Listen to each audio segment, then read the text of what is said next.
थे कुछ अधिकारी जो है हमारी बात नहीं सुनते, कहीं कहीं भ्रष्टाचार की बात भी ये मेरे कान में आकर के डाल रहे थे।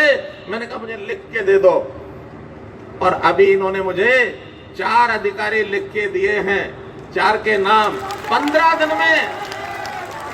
दिन में उन अधिकारियों में से एक भी फरीदाबाद में रुकेगा नहीं। शिकायत सिद्ध पाई गई तो उनको अंदर ठोक देंगे, सलाखों के पीछे ठोकेंगे उनको, क्योंकि हमने पिछले दिनों में ठोके हैं। पिछले दिनों में हमने भ्रष्टाचार करते हुए बड़े बड़े अधिकारी ठोके हैं, उनकी नौकरियां चली गई हैं। और अब हमने भ्रष्टाचार का उसको जो इन्वेस्टिगेशन, उसकी जांच करने का तरीका, पहले तो स्टेट में विजिलेंस होता था, अब उस स्टेट के बाद नीचे डिवीजन लेवल पर 6 जगह हमने विजिलेंस ब्यूरो और बना दिए हैं, ताकि नीचे भी छोटा छोटा भ्रष्टाचार है, कोई भी उसकी जानकारी देगा तो बख्शेंगे नहीं। भ्रष्टाचार का काल मनोहर लाल। ये भ्रष्टाचार को जड़ से उखाड़ना, ये हम पहले दिन से जब आए थे, 0 टॉलरेंस फॉर करप्शन, ये बात करी मिले तो आप लोगों को केवल मात्र जो सूचना होती है वो देनी है। सूचना किस प्रकार से आप पहुंचाते हैं हमारे पास, ये आपको देखना है। बाकी हम देखेंगे। हम सत्ता में आए हैं कांग्रेस की तरह नहीं, सत्ता को भोगना, सत्ता को सुख का कारण बनाना, ऐसा नहीं। मोदी जी ने कहा मोदी प्रधानमंत्री नहीं है, मोदी प्रधान सेवक है।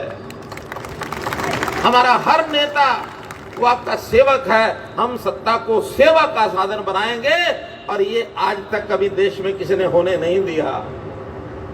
तो इस सत्ता को, वो शब्द था अंत्योदय, नया शब्द है अंत्योदय। हम जानबूझ के लाए हैं इस शब्द को, क्योंकि कभी कोई समय था जितने नए शब्द आते थे पहले उस समय इस्तेमाल नहीं होता था, धीरे धीरे सीख जाते थे।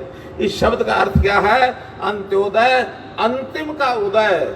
आखिरी जो आदमी है लाइन में, जो सबसे कमजोर है आमदन में, रोजगार में, उसके सिर पर छत नहीं है, घर में गरीबी है, सबसे पहले उसकी चिंता करेंगे और उसको ऊपर उठा करके उसका साधन कैसे उसके बढ़ जाए और कैसे अपने परिवार का गुजारा कर ले।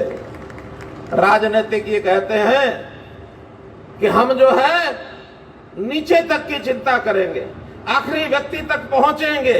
ये एक लाइन होती है, हमने मित्रों वो लाइन बदल दी है। हमने कहा कि आखिरी तक पहुंचेंगे नहीं, हम आखिर से शुरू करेंगे और शुरू करते करते ऊपर आ जाएंगे। आज हमने हर परिवार का डाटा, व्यवस्थाएं बदली हैं।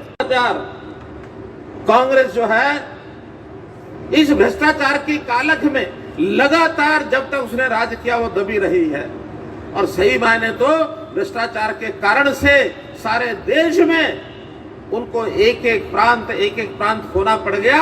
केंद्र में कभी आगे आने वाली नहीं है। कांग्रेस मुक्त भारत हो गया है। कांग्रेस का तो छोटा मोटा बचा हुआ विषय वो भी सारा खत्म हो जा रहा है। कांग्रेस कभी भी जो भ्रष्टाचार करती थी वो दबाती नहीं थी, न कल दबाती थी न आज दबाती है। और जब उनसे पूछा जाए भ्रष्टाचार के बारे में तो नाम भी नहीं बताते हैं। उन्होंने एक बार सदन में कह दिया कि एक किसी अधिकारी का नाम लेकर के कि उसने जो है भ्रष्टाचार किया है, नाम नहीं लिया, उसका ओहदा बताया। मैंने कहा भाई नाम बताओ। आखिर तक 22 दिन में पूछता रहा, कांग्रेसी नेताओं ने उस अधिकारी का नाम नहीं बताया। क्यों?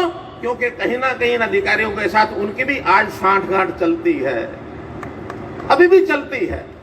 वो पहले भी दबाते थे, आज भी दबाते हैं। लेकिन हमारी सरकार, जब हम विपक्ष में थे 10 साल पहले, हम भ्रष्टाचार को उस समय भी नहीं दबाते थे, उस समय भी उजागर करते थे। और आज हमारी सरकार अपनी है, आज भी भ्रष्टाचार को कुरेद कर नीचे से ला रहे हैं। भ्रष्टाचारी तो आज भी आपको मिलेंगे कहीं ना कहीं, लेकिन हम अपने आप कुरेदते हैं। हमारी वो आदत नहीं है कि गंदगी दिखे तो उसको दरी के नीचे धका दो, दरी ढक जाए कि गंदगी थी नहीं जैसे। नहीं, गंदगी को निकालना पड़ेगा। और ये भ्रष्टाचार अगर आज हमारे समय में भी कोई अधिकारी, कोई कर्मचारी, कोई नेता यदि करेगा तो उसको बख्शने वाले नहीं हैं हम। बख्शने वाले नहीं।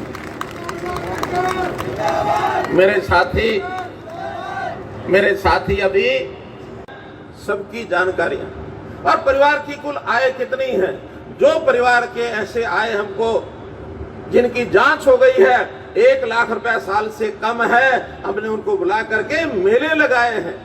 मेले लगा करके सरकारी योजनाएं, लगभग 55 योजनाएं ऐसी हैं जो लोग काम करें तो अपने रोजगार को आगे बढ़ा सकते हैं। कई आय 1 लाख से ऊपर होकर के कम से कम 2 लाख रुपए साल की हो जाए तो घर में 2 समय की रोटी ठीक बन जाएगी।